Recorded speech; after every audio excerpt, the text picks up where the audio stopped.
Bonjour à tous et à toutes. Bienvenue pour cette nouvelle série d'enseignements sur l'ordre divin et les bornes. Et aujourd'hui, nous allons parler de savoir s'investir dans les priorités de Dieu. Une priorité, qu'est-ce que c'est? Une priorité, c'est ce qui vient en premier, c'est ce qu'on veut faire en premier. Dans tout ce que nous faisons dans notre vie, il y a des priorités. Et les priorités, bien entendu, c'est ce qu'il y a de plus important. Il ne faut pas confondre les priorités avec l'urgence. L'urgence, ça fait partie des choses qu'on aurait dû faire, qu'on n'a pas fait et qu'on va faire très précipitamment parce qu'on a oublié de les faire. Donc, les priorités, c'est ce qu'il y a de plus important, et les priorités, c'est ce qui met de l'ordre dans nos vies. C'est-à-dire que quand on se lève le matin, qu'est-ce que nous faisons d'abord? Alors pour certains, on va prendre le café, pour d'autres, c'est aller prendre sa douche. Voilà, donc quand tu commences ta journée, quelle est la chose la plus importante que tu vas faire? Est-ce que c'est ton travail? Est-ce que c'est t'occuper de tes enfants? Est-ce que c'est t'occuper de ton épouse, de ton mari? Qu'est-ce qui vient en premier? C'est-à-dire, ce que je veux dire, c'est comment nous allons nous organiser. Je vais donner mon énergie, ma force, à quoi? À quoi je vais donner ma force en priorité, en premier? Lorsque nous recevons notre salaire, quelles vont être les priorités de mes dépenses? Je fais quoi? Un exemple, est-ce que d'abord je dis, eh bien, je vais d'abord mettre ma dîme, ma contribution pour l'Église de côté. Là, on parle sur le plan spirituel. Je vais mettre mes charges, le loyer, les choses extrêmement importantes dans mes priorités pour ne pas me retrouver à la fin du mois dans l'urgence pour essayer de combler les trous. Par exemple, dans un autre ordre d'idées, si je suis sollicité par quelqu'un, par exemple pour l'Église ou dans l'œuvre dans laquelle je travaille, comment je vais gérer ça? Parce que ma journée, elle contient 24 heures. Et qu'est-ce que je fais de ce temps? Et je passe le plus de temps à faire quoi? Si on me demande de venir aider pour quelque chose, par exemple, comme je disais, dans l'œuvre dont je fais partie, je sais que une journée, ça fait 24 heures. Si j'ai mon travail, si j'ai ma famille, est-ce que je peux caser ça? Avant de répondre à la personne, est-ce que je vais calculer quelles sont d'abord les priorités avant de dire oui? Parce que la gestion du temps est une chose extrêmement importante. Savoir gérer nos priorités. Alors, vous allez peut-être me dire que c'est quelque chose de personnel, chacun fait à sa manière, Je pense que la gestion du temps, c'est biblique. Dans Matthieu, au chapitre 13, Jésus va donner 7 paraboles qui commencent par le royaume des cieux ressemble à. Alors, il y a la parabole du semeur, il y a la mauvaise herbe, il y a le grain de moutarde, il y a le levain, il y a le trésor caché, il y a la perle précieuse, il y a le filet des pêcheurs. Et qu'est-ce que le Seigneur veut nous dire au travers de ces paraboles? À chacun d'entre nous, à chaque homme, à chaque femme sur la terre, Dieu donne des ressources et Dieu donne des trésors. Et il donne 2 trésors. Il nous donne du temps et il nous donne de l'argent. Réfléchissons un instant. Sur la terre, nous avons deux capacités, deux ressources, du temps et de l'argent. Aucun d'entre nous ne sait quand viendra son heure. Notre temps sur Terre, je ne sais pas combien de temps Dieu m'a donné sur cette terre, mais je sais que dans son livre, il est écrit le nombre de jours qui m'est réservé. Je suis en sécurité car même le nombre de mes cheveux sont comptés. Donc le temps maintenant, c'est à moi de bien l'utiliser parce que c'est une ressource très précieuse que Dieu m'a donnée. Et l'autre ressource, ce sont les finances, ce sont les moyens.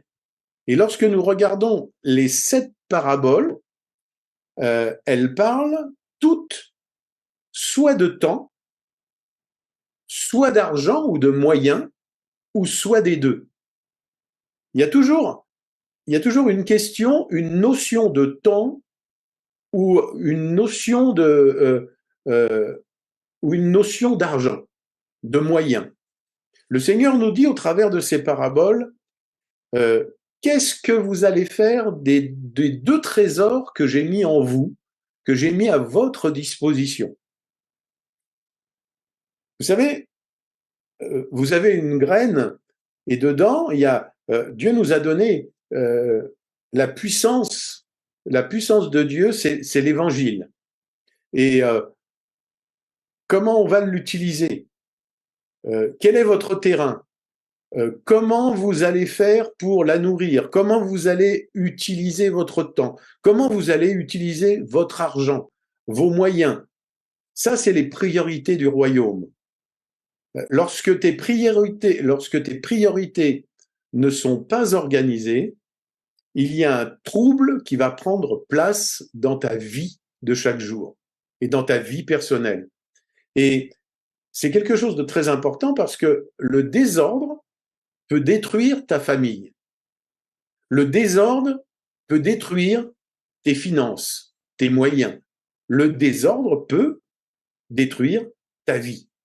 Et dans le monde chrétien, même des ministères, même des gens de foi, avec l'onction, peuvent se retrouver seuls parce que leur femme les a quittés, les a abandonnés, leur foyer est détruit, et ça a entraîné bien souvent, ce qui a entraîné ça bien souvent, c'est le désordre qu'il y avait dans leur vie. Vous savez, Moïse a reçu l'onction, Moïse a reçu l'appel, et Moïse est dans le désert. Il se dirige vers sa destinée, le Saint-Esprit est dans sa vie, et il est en train de s'occuper de ce que Dieu lui a demandé. Et dans Exode au chapitre 18, d'un seul coup, il y a Jéthro, son beau-père, qui est aussi sacrificateur de Dieu, qui vient le voir et lui dit, conduit par le Saint-Esprit, Moïse, tu n'es pas organisé dans ta gestion du peuple.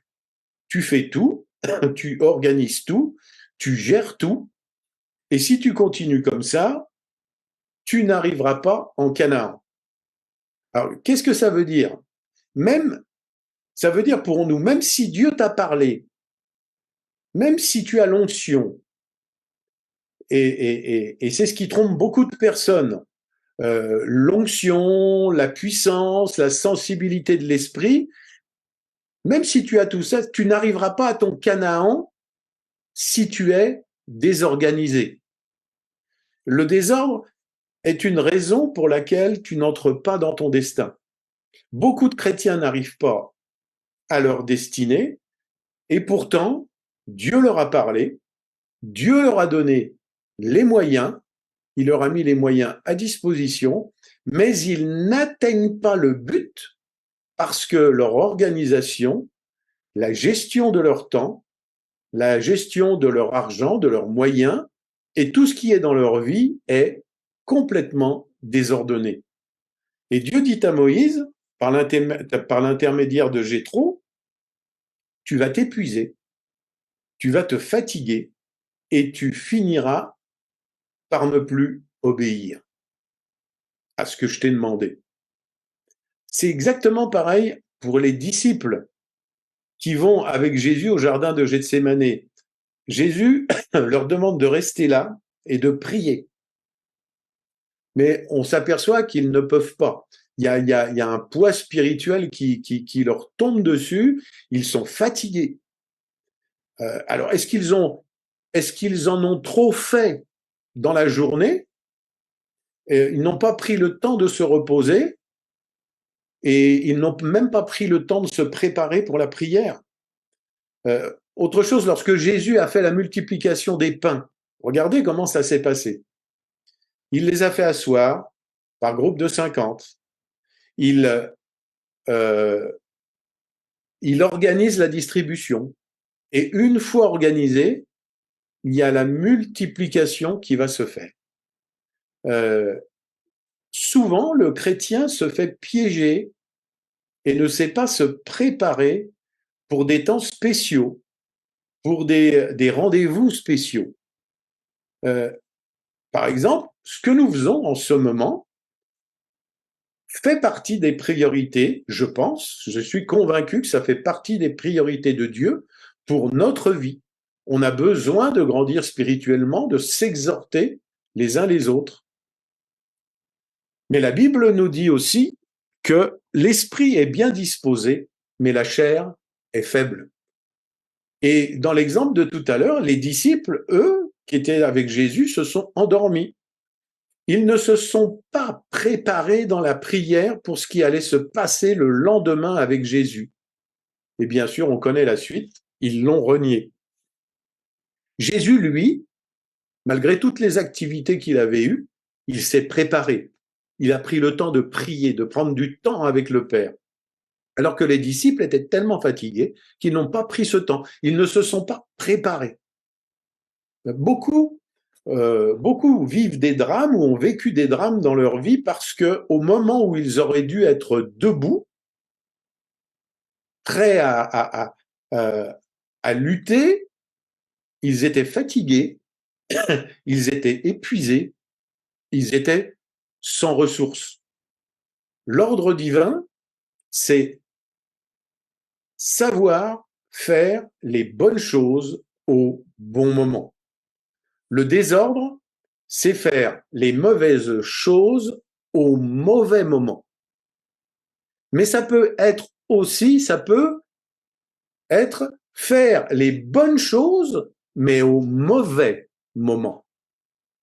Il faut essayer toujours de suivre le timing de Dieu. C'est pour ça qu'il est important d'être ordonné. Le plus compliqué, c'est de savoir ce qu'il faut faire au bon moment. Dieu, lui, fait toutes choses bonnes en son temps. Tu peux toi-même faire le mauvais choix des temps. Un exemple. Et là, bon, il y en a qui sont pas là pour des raisons professionnelles, mais je vais quand même donner cet exemple parce que c'est l'exemple que j'avais noté. Tu pars au travail, tu travailles toute ta journée, et au moment de repartir le soir, en fin de journée, les collègues vont aller boire un pot et ils t'invitent à aller boire un pot. Mais à ce moment-là, il y avait une réunion importante.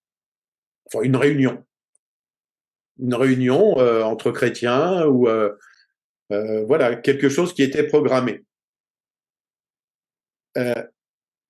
Et toi, bon, tu vas boire un pot avec les copains, et lorsque tu rentres, il est un peu tard, tu es fatigué, et tu ne vas pas à cette réunion, tu ne vas pas à cette rencontre. À ce moment-là, le désordre créé par ce contretemps t'empêche d'aller à cette rencontre, et cette rencontre, c'était un rendez-vous que Dieu avait pour toi. Ça, c'était mon exemple. Alors, peut-être avons-nous raté beaucoup de faveurs de la part de Dieu à cause de notre désordre. Et on a peut-être raté des rendez-vous divins à cause de ça. Donc, il y a une organisation humaine et une organisation divine. L'ordre humain ne résout pas nos problèmes. Tu peux très bien être organisé humainement dans ton travail, par exemple, et puis être bien organisé et faire bien son travail. Tu vas peut-être gagner beaucoup d'argent, car tu vas faire aussi des heures supplémentaires pour améliorer la vie de ta famille. Mais à cause de ça, tu vas délaisser ta famille, tu vas délaisser tes enfants, et lorsque la retraite va arriver, ben les enfants sont loin euh, sont un peu plus loin de toi parce qu'ils te connaissent pas, ils ont pratiquement rien fait avec toi. Ils n'ont pas eu l'habitude de partager avec toi. Et c'est pareil pour notre époux ou notre épouse. L'organisation de notre temps est important.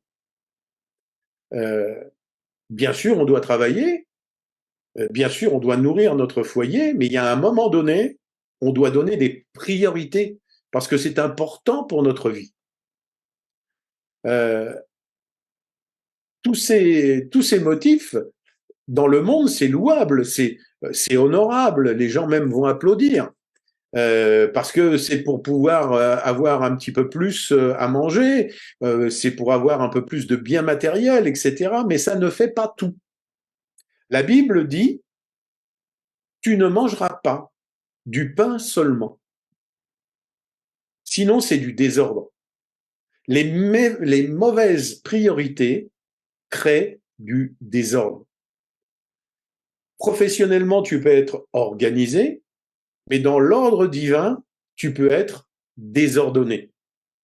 L'ordre divin tient compte de tout ton être entier, notre corps, notre âme et notre esprit. Euh, vous savez,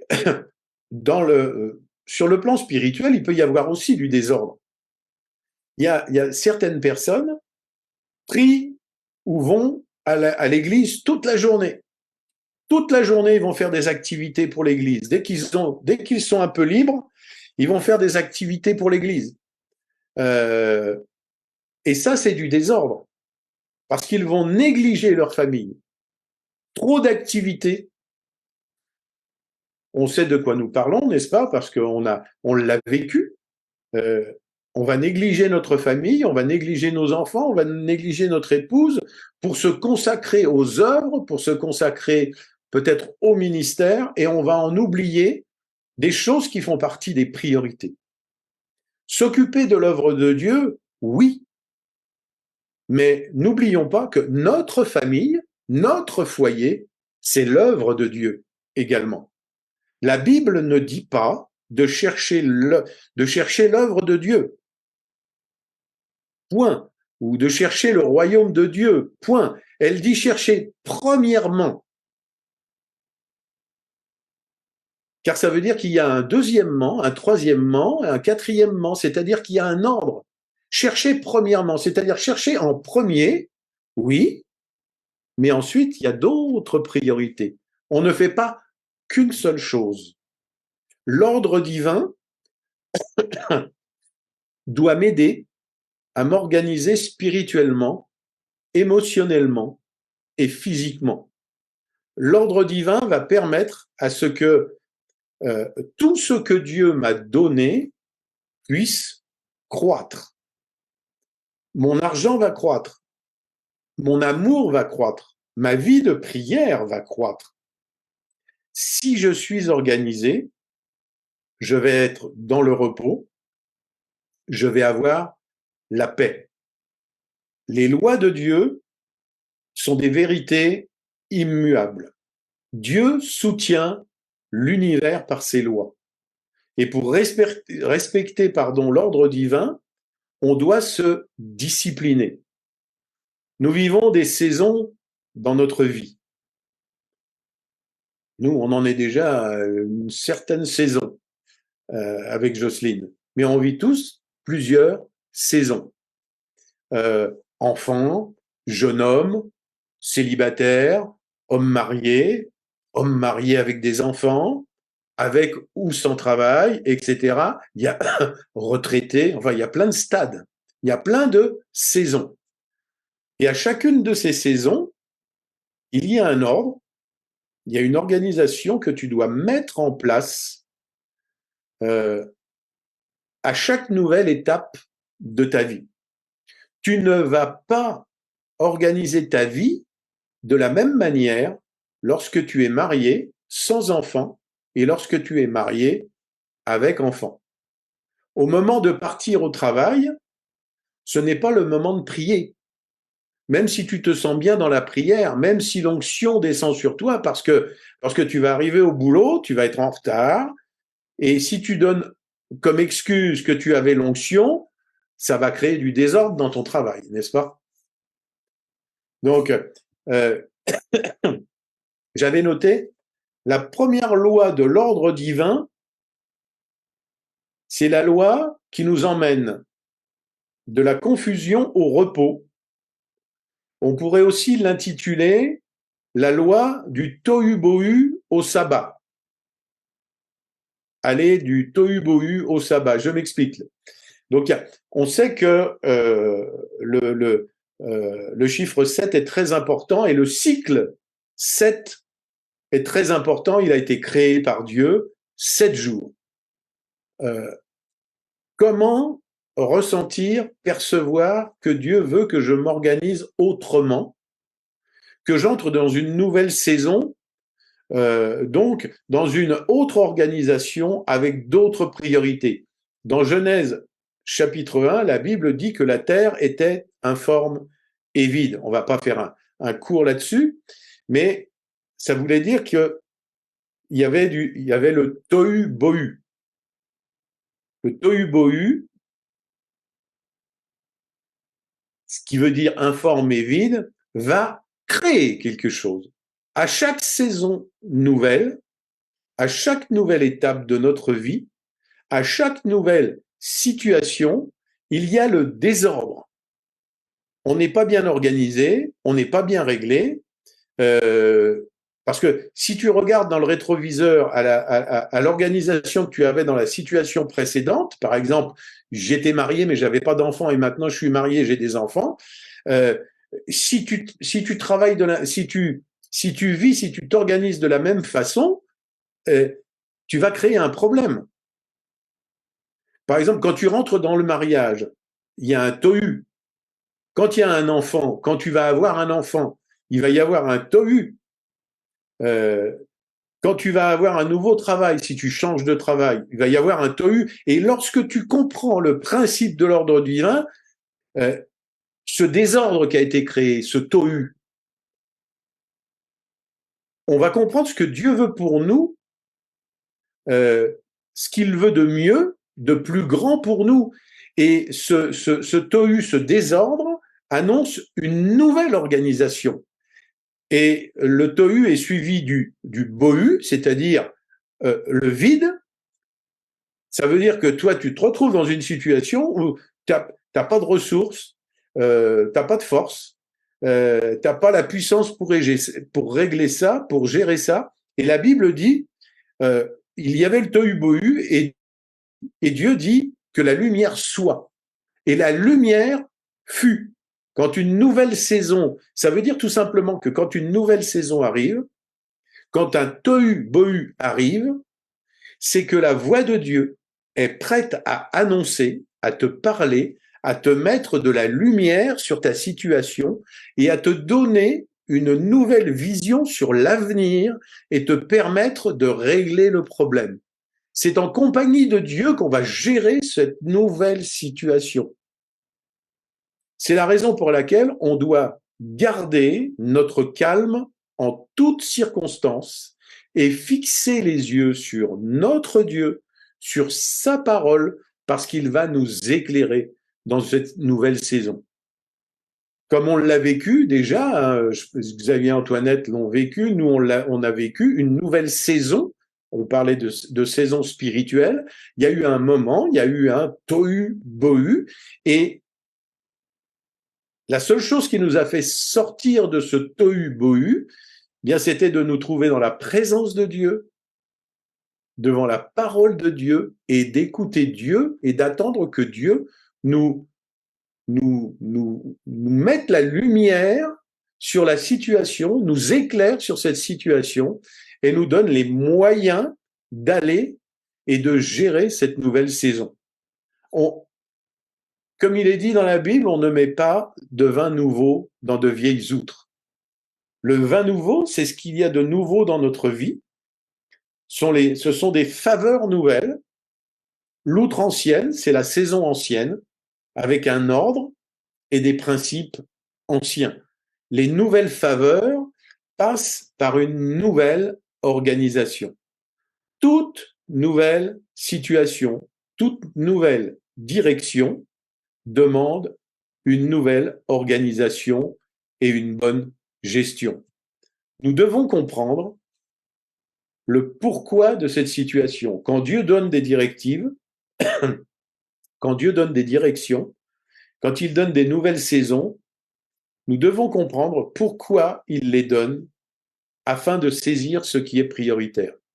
Comprendre le principe des priorités va nous aider à entendre la voix de Dieu. La Bible nous dit que lors de la création, Dieu va créer le ciel et la terre et tout ce qui s'y trouve en 6 jours. Et le 7e, il va se reposer. Chaque saison que nous passons, chaque étape que nous franchissons nous amène au repos de Dieu. Il y a toujours un temps de repos. Si tu n'arrives pas à te reposer à la fin d'une étape, tu vas te fatiguer, tu vas t'épuiser et tu ne feras rien de bon. Dans Hébreux, au chapitre 4, au verset 3 à 11, je vais le lire, il nous est dit, « Pour nous qui avons cru, nous entrons dans le repos, selon qu'il dit, « Je jurai dans ma colère, ils n'entreront point pas dans mon repos. » Il dit cela, quoique ses œuvres eussent été achevées depuis la création du monde, car il a parlé quelque part ainsi du 7e jour. Et Dieu se reposa de toutes ses œuvres le 7e jour. Et ici encore, ils n'entreront pas dans mon repos. Or, puisqu'il est encore réservé à quelques-uns d'y entrer, et que ceux à qui d'abord la promesse a été faite n'y sont pas entrés à cause de leur désobéissance, Dieu fixe de nouveau un jour, aujourd'hui, en disant